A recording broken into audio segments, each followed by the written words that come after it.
എറണാകുളം തിരുവാണിയൂരിൽ വയോധികയ്ക്ക് നേരെ തെരുവ് നായ ആക്രമണം. +2 വിദ്യാർത്ഥിക്ക് കടിയേറ്റു. നായ ആക്രമിക്കുന്ന CCTV ദൃശ്യങ്ങൾ പുറത്തു വന്നിട്ടുണ്ട്. +2 വിദ്യാർത്ഥിക്കും ഒപ്പം ഒരു വയോധികയ്ക്കും നേരെയാണ് തെരുവുനായയുടെ ആക്രമണം ഉണ്ടായത്. അതിന്റെ ദൃശ്യങ്ങളാണ് ഇപ്പോൾ പ്രേക്ഷകർ കാണുന്നത്. വിഷ്ണു സുരേഷ് വിവരങ്ങളുമായി. വിഷ്ണു, ഇത് എപ്പോഴാണ് ഈ സംഭവം ഉണ്ടായത്?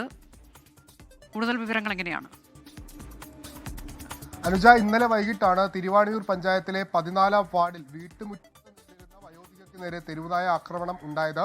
ഈ വീടിന് മുൻപിലുള്ള റോഡിൽ വെച്ചാണ് തെരുവുനായ ഒരു +2 വിദ്യാർത്ഥി, +1 വിദ്യാർത്ഥിയെ കടിക്കുകയും ചെയ്തത്. പ്രദേശത്ത് തെരുവുനായ ശല്യം അതിരൂക്ഷമാണ്. ഇപ്പോൾ പുറത്തുവന്ന CCTV ദൃശ്യങ്ങൾ വളരെ നടുക്കുന്നതാണ്. ആ വയോധിക വീടിന്റെ സൈഡിലൂടെ നടന്നു വരുമ്പോഴാണ് വീടിന്റെ പറമ്പിലേക്ക് അതിക്രമിച്ച് കയറി ഈ തെരുവുനായ അവരെ ആക്രമിക്കുന്നത്. അവരെ തോളിനാണ് കടിയേറ്റത്. ആഴത്തിലുള്ള മുറിവാണെന്നാണ് മനസ്സിലാക്കുന്നത്.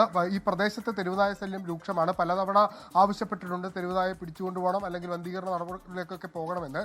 ഈ വന്ധീകരിച്ച ശേഷവും തെരുവുനായ ഇവിടെ കൊണ്ട് വിടുന്നൊരു സാഹചര്യമുണ്ട്. അതുകൊണ്ട് തെരുവുനായയുടെ ശല്യം പെരുകി വരുന്നു എന്നാണ് അവിടെയുള്ള പ്രദേശവാസികൾ പറയുന്നത്.